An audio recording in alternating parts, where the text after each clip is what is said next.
Ya, salam jumpa pemirsa. Senang sekali saya Samsu bisa menemani Anda 1 jam ke depan dalam acara Setitik Pencerahan. Setitik Pencerahan kali ini kita akan berbincang-bincang tentang ngungak teracak. Nah, sebenarnya ketika kita berbicara ngungak teracak itu ada dua sudut pandang, ngungak teracak bagi diri kita sendiri atau ngungak teracak bagi orang lain, ngungak teracak kita. Nah, karena teracak itu sebenarnya juga sudah tidak bisa terulang, tetapi masih membekas. Bisa terulang kalau ke depan langkah berikutnya itu ada satu sikap-sikap dari ngungak teracak, evaluasi dari ngungak teracak. Ada dua, pandangan dari orang lain dan ngungak teracak dari pandangan diri kita sendiri. Nah, apakah ngungak teracak pada episode malam ini dua-duanya itu, atau dari sudut pandang ngungak teracak diri sendiri atau dari orang lain? Tentu sudah ada narasumber yang selalu hadir di Setitik Pencerahan ini, Kirianto Hangendali. Selamat malam, Kirianto. Selamat malam, Assalamualaikum. Waalaikumsalam. Ya, pemirsa, seperti biasanya sebelum kita berbincang-bincang lebih jauh tentang ngungak teracak, kita hening sejenak dengan satu tembang berikut. Ana kitung rumeksa ing wengi, teko ayu luputa ing lara, luputa pilai kabeh, jin setan datan purun, paneluan tanono wani, miwah panggawe ala, gunane wong luput, geni atemahan tirta maling ado, tanono ngarah mring mami, guna duduk pan sirna.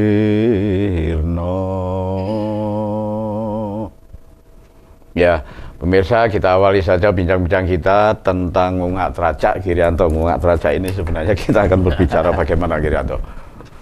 Ada yang mengatakan teracak, ada yang mengatakan teracak. Teracak. Teracak ya. Ya, kalau kita berbicara teracak ini kan menarik, Mas Samsu, pada waktu kita dulu masih kecil ya. Teracak-teracak itu menjadi indah. Bahkan kita ciumi itu ya. Ono sepeda motor liwat, truk liwat itu teracak itu ciumi itu. Kita tidak ada perasaan macam-macam, hanya bangga karena mencium teracak sepeda motor Pak Cari, kan begitu ya. Dulu yang punya sepeda motor kan golongannya cari lurah menunggu ya. Seperti itu. Jadi kita berharap bahwa kalau kita episode yang lalu berbicara tentang pilkada macam-macam ya. Ini kan teracaknya calon-calon wali kota, calon bupati itu seperti apa? Kita ongak itu, ya, kita lihat itu, gitu, sehingga kita akan tahu, iki sakjane modele wong iki pemimpin apa pamomong. Wah, kelihatan dari teracaknya, dan teracaknya sekarang sampai hari ini teracaknya itu dipancangkan dalam bentuk gambar-gambar reklame itu. Teracak juga loh itu. Teracak itu ya. Ya toh? Nah, yang jadi masalah sebenarnya teracak-teracak beliau-beliau yang terhormat mencalonkan jadi wali kota. Itu apakah benar-benar seperti yang digambarkan itu? Kan begitu? Ya.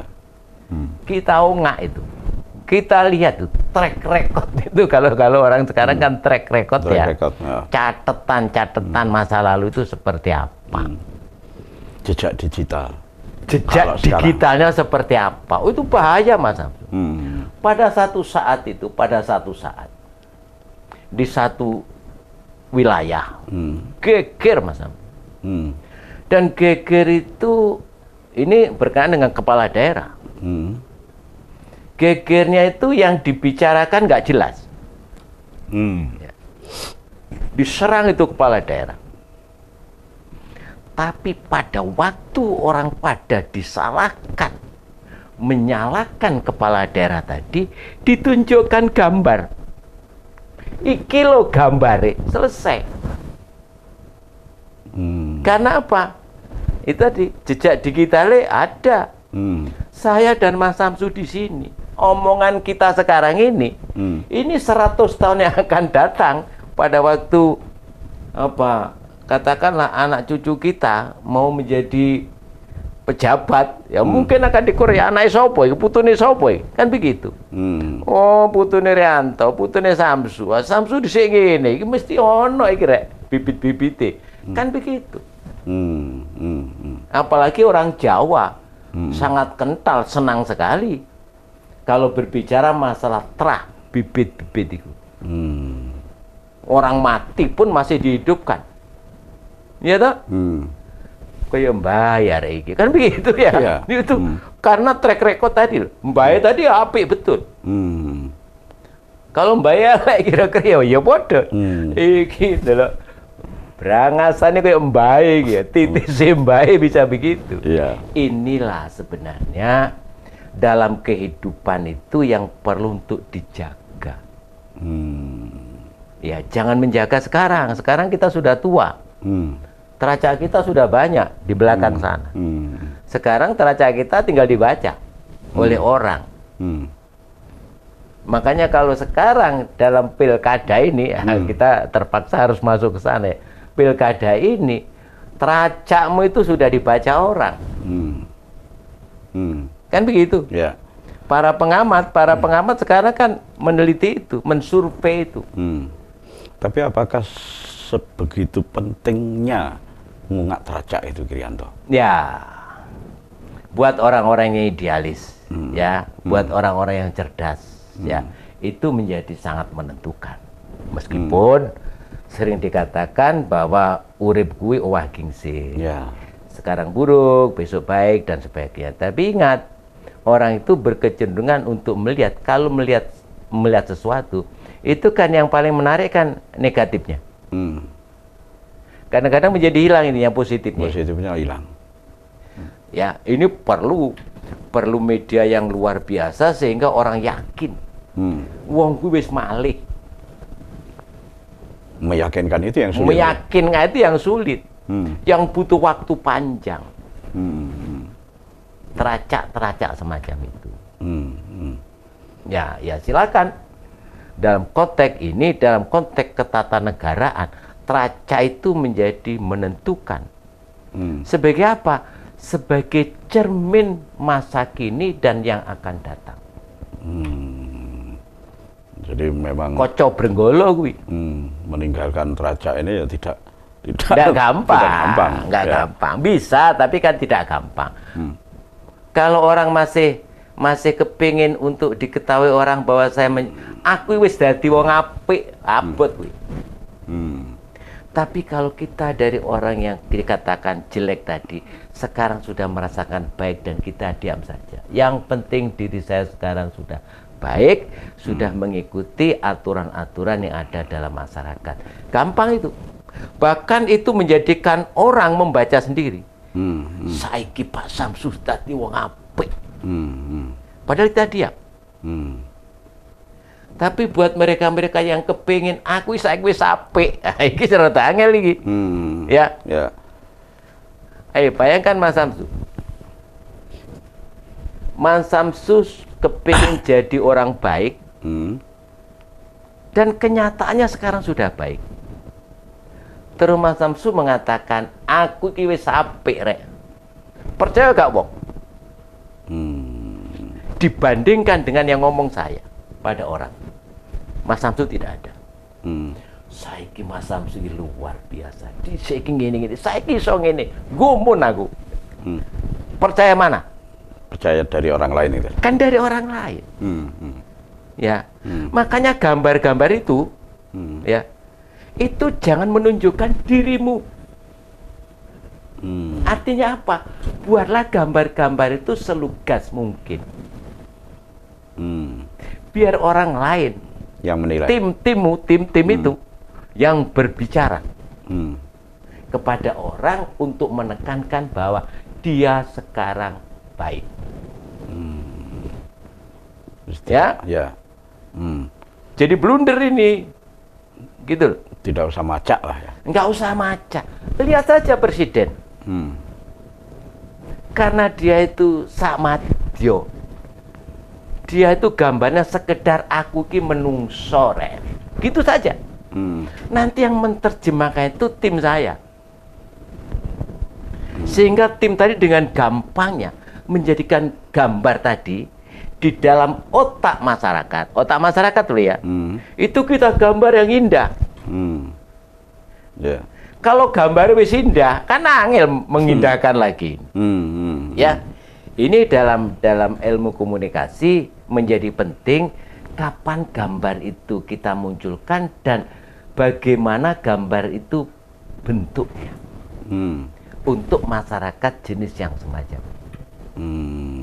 Ya. Iso, kemarin kan kita berbicara gambar itu bisa mengintimidasi loh itu. Ya. Iya toh? Nah, kalau saya lihat gambar-gambar itu, gambar-gambar yang di Malang Raya, itu masih banyak yang mengintimidasi masyarakat itu. Bener. Seakan-akan makso gitu ya. Iya, blunder gitu. Blunder ya. Udah karo gini loh ya. Sama dengan aku ki keluwen, kok didudui gambar kayak ngono ya? Ya. Harusnya gambar itu mengajak wong sing keluwen, dalam konteks keluwen, ayo bareng-bareng aku ya luwe kok. Ya. Seperti para tokoh-tokoh kita yang di Jakarta itu, lihatan pakaiannya, lihatan gambar-gambar sederhana. Kenapa? Karena mengajak dia untuk makan, ya. Bagi mereka yang keluwen, ning macak ya kayak masyarakat yang keluwen. Ya, kita tunda dulu, Girianto. Pemirsa, kita tunda dulu perbincangan ini. Jangan kemana-mana, tetap di Titik Pencerahan.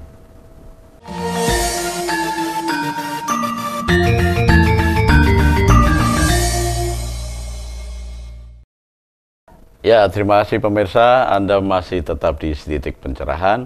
Kita lanjutkan bincang-bincang kita tentang ngungak tracak. Nah, ketika kita berbicara ngungak tracak itu tadi, Girianto, mestinya kalau kita yang memandang diri kita sendiri dalam hal ngungak tracak itu ada tindakan-tindakan penyesalan, ada tindakan perbaikan dan macam-macam. Nah, konteks ngungak tracak seperti itu bagaimana, Girianto? Ya. Hidup terus berjalan. Dan kita bisa merasakan bahwa ada suka dan duka. Ya. Katakanlah pada waktu kita suka mungkin tidak begitu perhatian terhadap tracak kita ya.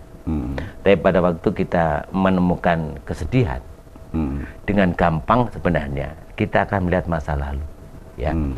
Jadi kalau kita mau menjadi, katakanlah menjadi orang yang baik, kalau itu ada keburukan dan kebaikan, tentu saja kita akan melihat ke belakang. Koyo opo ya aku, masa lalu saya. Aku urip koyo ngene kuwi bisa uga krana akibat sangka tracakku winginane. Ya. Maka sering dikatakan urip iku sejatine nandur lan ngunduh. Apa iki unduh-unduhanku ya saiki iki? Apa iki wektune aku nandur? Nah, dua ini.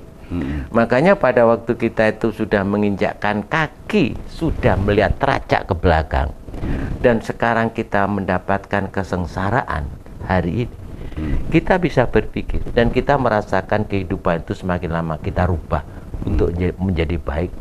Kenyataannya masih semacam ini, maka kita sekarang tentu saja lebih condong bahwa saiki opo abote ngene iki ya nandur.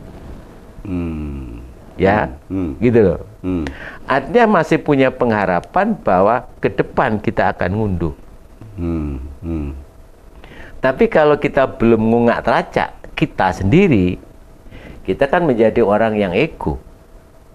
Setiap kita menemukan kesengsaraan, kita menyalahkan pihak lain. Satu sisi itu Mas Samsu. Jadi manusia hidup itu jangan gampang menyalahkan orang lain. Dan jangan gampang menyalahkan diri sendiri. Ojo gampang nyalane wong, ojo gampang nyalane awakmu. Sebab kodrating kahanan menungso lair brojol ning alam donya iku diciptakne karo Gusti sak apik-apik ing ciptaaning Gusti. Jadi salah nih. Ya. Kan sering orang itu mengatakan, oh nggak mampu saya kalau itu. Ini sebenarnya sudah menghina diri kita. Omongannya sudah menghina potensi yang diberikan Tuhan kepada manusia. Ya. Aku ora duwe ilmune. Loh. Kata-kata ini sebenarnya menghina. Menghina Tuhan itu sendiri.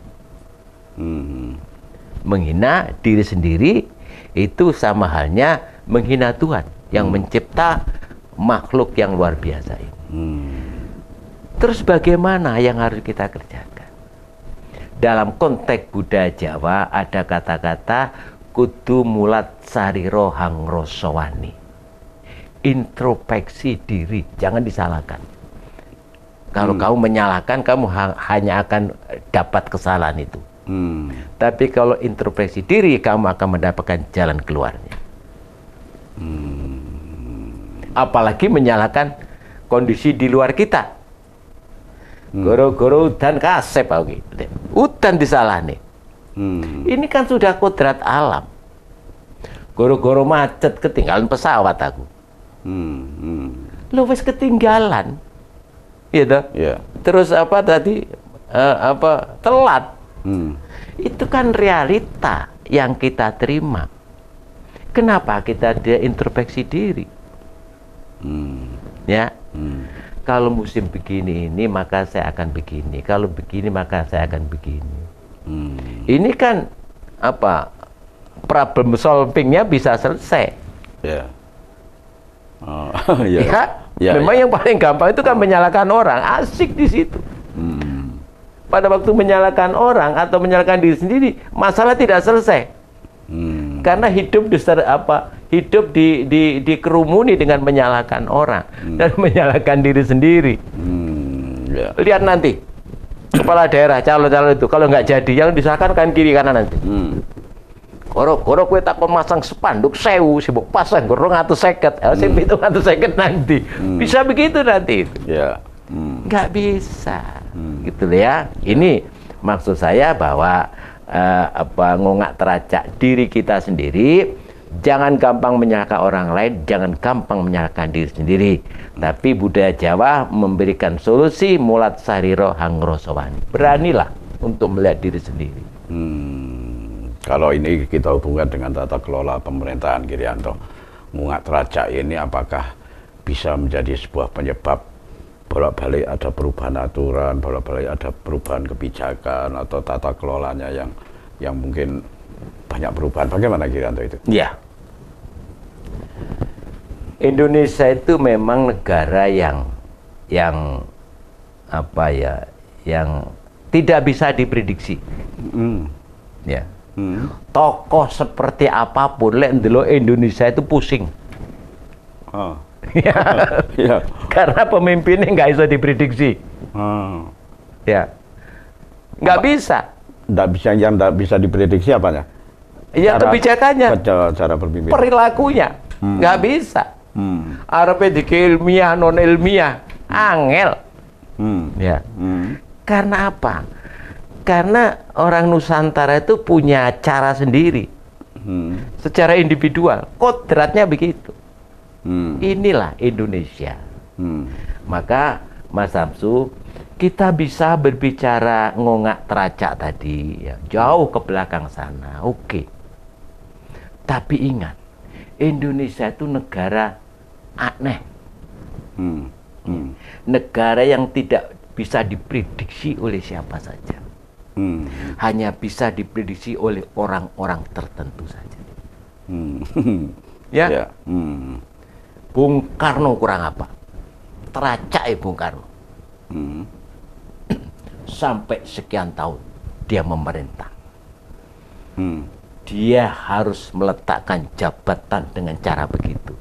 Nggak ada orang yang berpikir Bung Karno sok kayak gini, nggak ada. Ya. Nggak ada. Hanya ibunya yang tahu itu. Makanya ibunya itu tersenyum saja. Maaf. Di alam sana. Ibunda Soekarno itu tersenyum. Meskipun bangsa ini menangis dengan jatuhnya Bung Karno. Kenapa? Karena ibunda yang tahu. Besok uripmu bakal nutup pungkasan kayak gini. Gak banyak. Makanya untuk melihat Indonesia itu harus menggunakan tadi itu. Hati yang bersih. Saring-sarining sasmito. Ya. Pak Harto kurang apa dikdayani. Ya, kasusnya katanya banyak, dosanya katanya banyak. Ya, pahalanya juga banyak kata Gus Dur ya. Ya. Kan begitu ya. Itu harusnya menurut manusia jatuhnya itu di penjara itu. Tuhan berkehendak lain. Indonesia bukan semacam itu. Habibie naik, Gus Dur naik, Megawati naik. Apa itu? Ya, sekedar unyu-unyu mundur, unyu-unyu mundur, unyu-unyu mundur. Realitanya seperti itu. Indonesia itu aneh. Presiden kurang setahun setengah. Ayo. Ya. Wes mudun. Dengan gampangnya. Ya, nanti kita lanjutkan di segmen berikutnya, Girianto. Pemirsa jangan kemana-mana, tetap di Titik Pencerahan.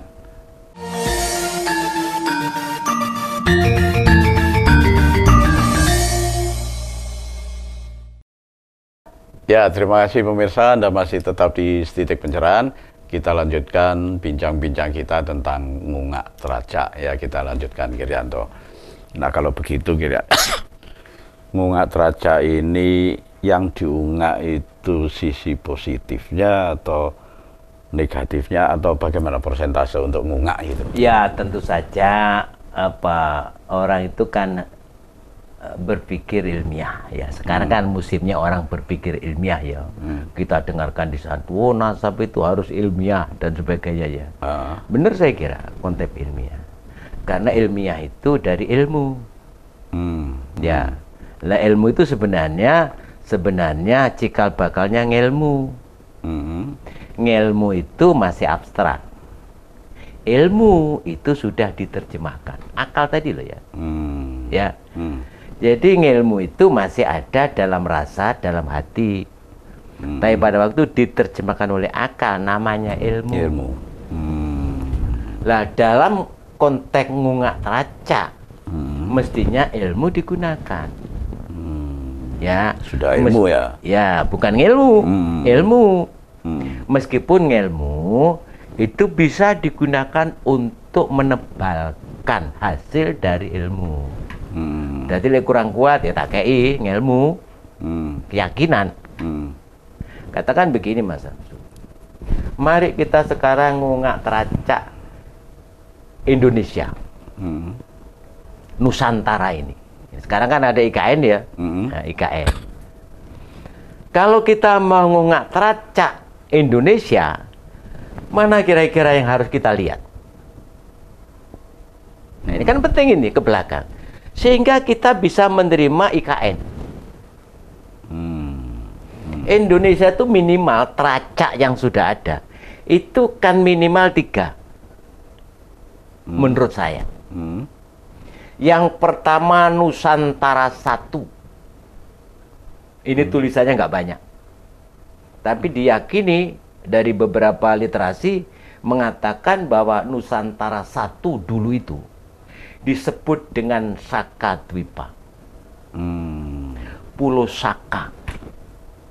Pulau Putih yang dikondisikan oleh dalang sekarang ini satu kondisi wilayah Panjang Punjung Pasir Ukir Gemah Ripah Loh Jinawi Kartorarjo Sakadwipa. Kita lacak itu, teracak itu, ya, bahwa ada kondisi.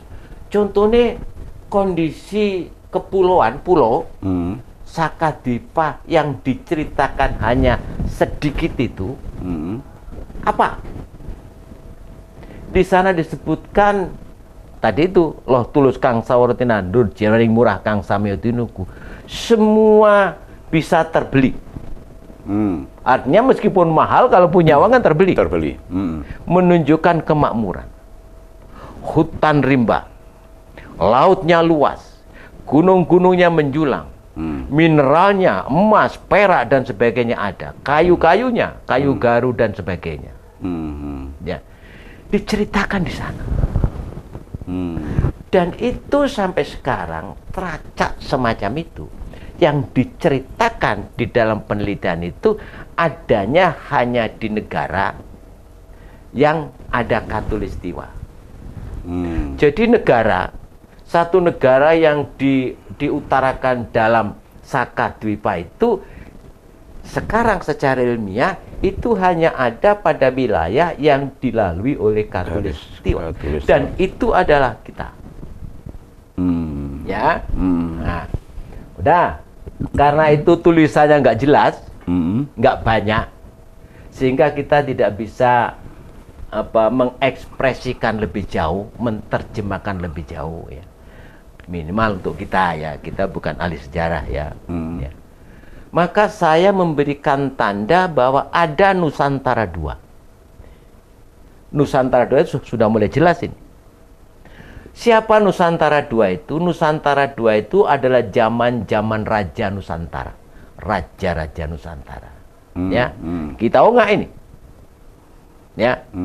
Dan ini juga tidak begitu banyak tulisan. Ya. Jadi kita itu banyak kehilangan tulisan. Saya yakin, Mas Samsu. Saya yakin bahwa ngungak teracak ini, teracak kita ini ada di Belanda. Saya yakin itu, ya. Karena sampai sekarang tidak boleh untuk kita minta, ya. Ya mungkin karena akan dibuka Indonesia itu seperti apa, ketakutan dia. Bisa jadi wilayah Indonesia itu sampai India, sampai Indochina sana. Berdasarkan dokumen itu tadi. Dokumen itu, yang konon peninggalan bangsa Nusantara selama ini di Belanda itu kalau dijejer itu ada 12 km. Ini dalam pembicaraan antara rektornya Universitas Leiden, ya, dengan pada waktu itu kalau nggak salah dengan Hamengkubuwono ke-10. Dia bercerita semacam itu. Bisa jadi dia menjelaskan tentang Sakadwipa dengan jelas. Ya. Bisa jadi di situ dijelaskan bagaimana kemajuan bangsa ini pada saat zaman Raja-Raja Nusantara. Ya, kenapa sampai hari ini yang disebut dengan Kerajaan Nusantara pertama kali mana? Kutai. Karena itu yang tercatat. Apa sebelumnya ada? Kita harus meyakini ada. Terus Jawa Barat, ya. Apa?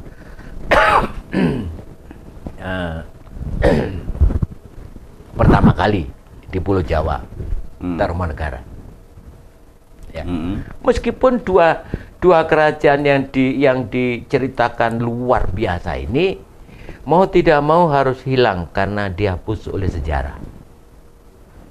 Dalam arti hilang itu berita-beritanya tidak gampang untuk dilacak. Barulah muncul namanya Mataram, ya, Mataram Hindu, ya, atau Medang Mataram Hindu. Ada Sriwijaya di Sumatera, ya. Ini adalah teracak-teracaknya. Terus sampai ada istilah Pralaya dan Mahapralaya, gugurnya Dharma Wangsa Teguh, ya, dari mana dari Medang tadi, ya, muncul namanya di Kediri, Kediri, Kahuripan muncul di Erlangga ya, dengan Narotama itu. Ya. Nah, di situ teracak itu sudah mulai jelas. Oh, pemerintahan Kadiri itu seperti ini, Kahuripan seperti ini. Ya, terus ini kan ada buku-bukunya ada. Ya, meskipun Indonesia itu buku-buku yang sebenarnya itu juga tidak gampang untuk dicari, karena kebanyakan buku-buku ini yang menyuntingkan penjajah. Ya, makanya sampai hari ini orang berpikir sebenarnya Hindu dan Buddha itu dari mana sih? Apakah dari Sakadwipa? Kalau dari Sakadwipa, ya Aji Soko dan sebagainya itu bisa jadi kalau India itu kalau Hindu Buddha itu dari India, bisa jadi Sakadwipa itu wilayahnya India sampai ke India, kan begitu? Atau Sakadwipa itu ya sekitar India sana, artinya Bangladesh, Nepal, Myanmar, Thailand dan sebagainya itu ya. Itu kan masuk dalam konteks Sakadwipa ya. Bisa jadi di situ. Sehingga sampai sekarang orang Jawa berpikir, oh Hindu Buddha dari Nusantara dan sebagainya. Ya. Kalau melihat candi-candi yang berbau dengan Hindu itu ada di Nusantara. Ada namanya Borobudur, ada namanya Prambanan, ada namanya Candi Arjuna, Candi Bimo dan sebagainya. Yang semua itu ada di sini. Dan itu dimaknai oleh raja-raja tertentu sebagai satu peristiwa yang memang ada. Jadi wayang kulit itu pada zaman Kadiri itu dimaknai ada, bukan sekedar cerita. Ya, makanya orang-orang Jawa itu bangga dengan figur-figur wayang kulit itu. Kurang apa dengan Bima, seneng kita. Dengan Arjuna, seneng kita. Puntadewa, seneng kita. Karena tokoh-tokoh itu dulu ada. Menurut sebagian bangsa Nusantara ini. Ya, karena itu merupakan satu kitab suci kan. Itu kan kitab suci itu. Gitu loh. Mahabharata, Bhagavad Gita itu kitab suci. Sama halnya kitab-kitab yang lain bercerita, itu kan juga yang diceritakan ada. Kan ada yang diceritakan. Dalam kitab suci masing-masing itu kan ini hidup dulu. Nah, di dalam kitab suci Hindu Buddha itu hidup. Sama. Teracak kita. Sehingga kita akan melihat bahwa kedepannya ini pasti akan digunakan nih. Teracak yang baik. Sistem yang dibangun di Kahuripan, di Kadiri. Ya meskipun pada waktu itu mau tidak mau harus kita akui bahwa Nusantara itu turun naiknya tahta penuh dengan banjir darah ya. Ya macam-macam kalau musuh orang Nusantara kan begitu ya. Itu sebenarnya model raja-raja Nusantara itu. Itu ya. Jadi semua presiden kita itu model raja-raja Nusantara. Hanya ada yang kuat, ada yang tidak kuat. Ini hasil dari ngungak teracak itu tadi. Ngungak teracak ini. Ya, kita lanjutkan di segmen berikutnya. Pemirsa jangan kemana-mana, tetap di Setitik Pencerahan.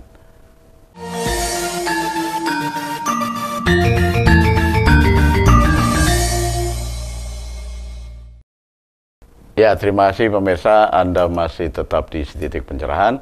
Kita lanjutkan bincang-bincang kita tentang ngungak teracak. Nah, kita lanjutkan Girianto. Seperti tadi penjelasan sudah menyinggung tentang IKN. Nah, beralihnya ibu kota negara ini ke IKN di sana, itu menurut Girianto apakah juga merupakan satu proses ngungak teracak tadi? Iya. Iya. Yang ketiga apa Giri? Yang ketiga itu. Ya. Yang kedua tadi raja-raja. Raja-raja. Dan presiden kita semua raja menurut saya. Sistem yang digunakan itu raja. Hanya ada yang jatuh di tengah jalan ya, karena nggak kuat. Ya. Biasanya kan kalau zaman dulu itu kan jatuhnya raja itu kan dari senopatinya. Jadi dari orang-orang kuat lah di sekitarnya. Yang itu berakhir dengan pembunuhan. Itu ujiannya dulu luar biasa. Bisa dibaca siapa dibunuh siapa, setelah itu yang membunuh dibunuh siapa. Nah, yang kuat luar biasa.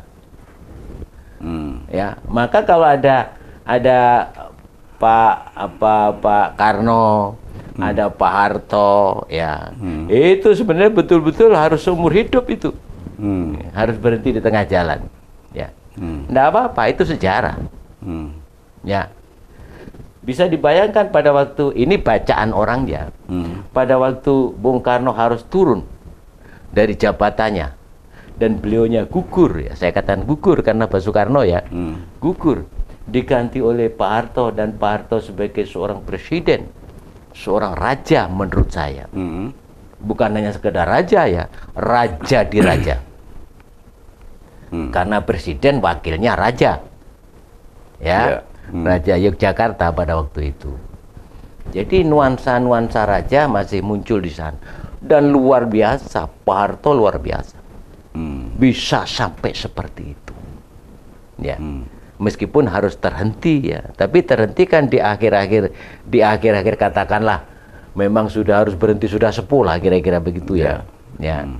Nah, berikutnya presiden berikutnya sampai Pak SBY ya, yang luar biasa juga, Pak Jokowi luar biasa ya.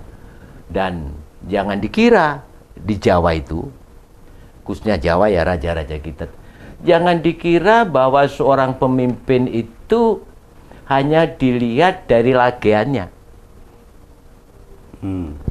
dari orangnya. Ya. Nah, ini ngungat raca ini ya. Sehingga kalau ada presiden-presiden berikutnya, jangan gampang meremehkan dari sisi tampilannya. Ya, gitu loh.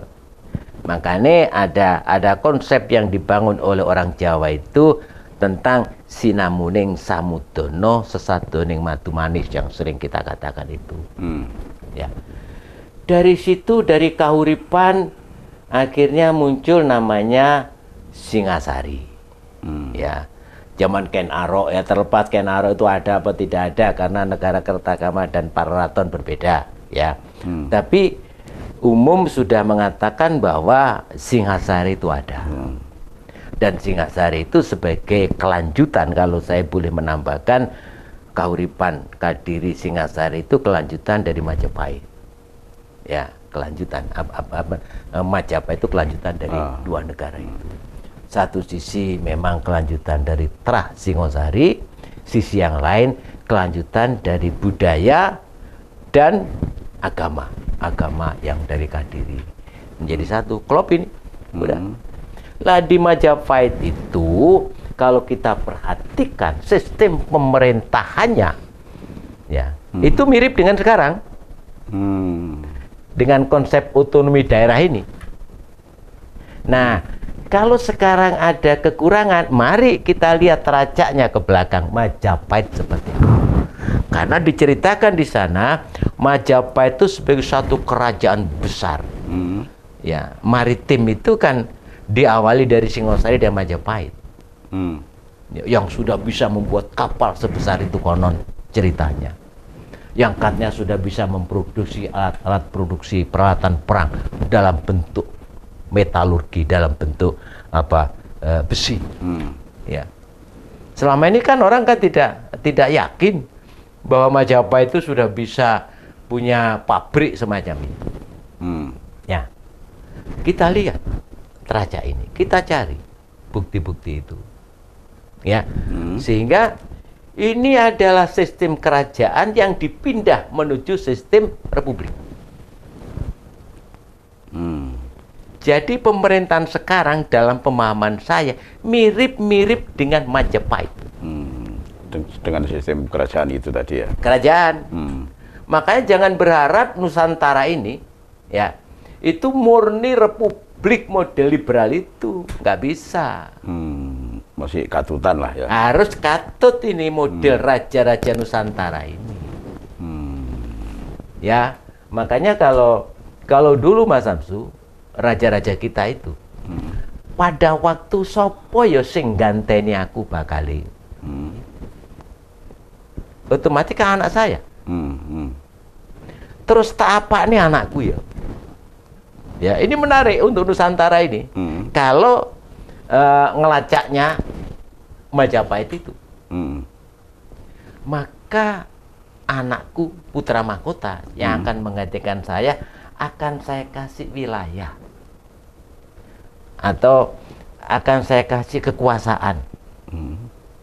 Yang kekuasaan itu agar belajar bagaimana cara mengelola satu pemerintahan, meskipun dalam lingkup yang kecil. Disiapkan. Jadi raja itu sebenarnya untuk mengganti dirinya ya nggak moro-moro anak itu dadek nih. Sudah dipersiapkan. Disiapkan. Ya, disiapkan untuk menghirup aura sang raja. Ke depan jadi raja. Nah, sama sekarang ini. Ini menarik buat saya. Referensi yang kita ongak teraca itu. Dan ini yang baik seperti itu. Dipersiapkan semuanya. Hanya kalau pada waktu itu putra mahkota otomatis jadi raja, sekarang meskipun putra mahkota harus masuk dalam kancah pertarungan pemilihan. Kan begitu. Ya, itu yang membedakan barangkali ya. Yang membedakan. Nuansa raja ada, nuansa demokrasi ada. Nggak ada ceritanya orang-orang itu tidak menyiapkan anaknya. Karena apa?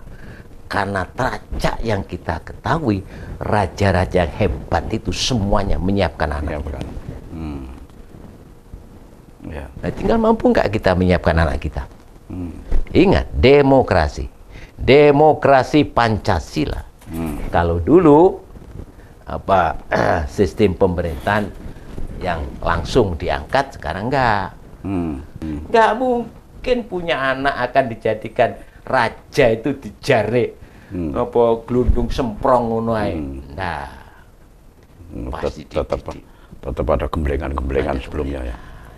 Makanya kalau dilihat dari sisi ngungak teracak tadi, ini adalah jalan yang ditempuh oleh zaman sekarang mempersiapkan pemimpin masa depan. Semua harus begitu. Inilah Mas Samsu yang disebut dengan demokrasi Pancasila. Tidak liberal, nggak ngawur, ono tatanane, dibangun dari bawah. Sama dengan ini. Dengarkan ini kepala-kepala daerah yang sedang bermain ini. Pasti orang akan bertanya, kalau di Malang itu siapa aja? Kota Malang itu. Pak Anton. Terus Eri, Mas Eri. Terus Pak Wahyu siapa ya? Saya enggak. Artinya 3 orang ini itu pasti dilacak. Anak sopo. Kan begitu. Ya. Karena harapannya kalau dengan sistem raja ini sudah dipersiapkan dari lama ini. Dilacak ke belakang. Akan begitu nanti. Ya.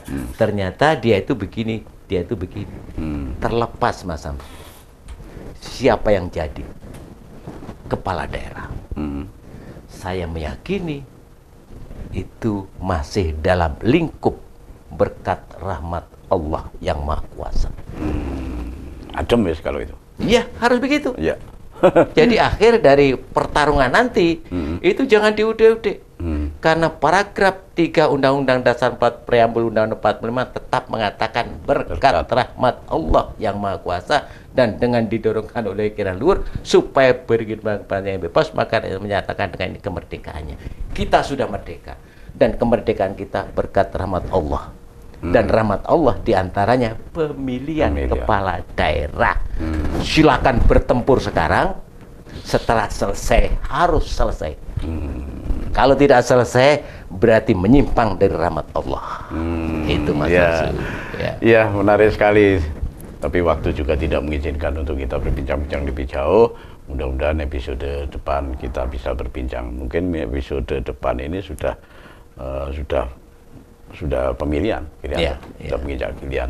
Ya, pemirsa, mudah-mudahan episode depan kita masih bisa berbincang-bincang seputar setitik pencerahan tentunya, agar kita menjadi cerah. Untuk itu saya Samsu beserta seluruh kerabat kerja Dharma TV yang bertugas mengucapkan terima kasih atas perhatian Anda. Sampai jumpa.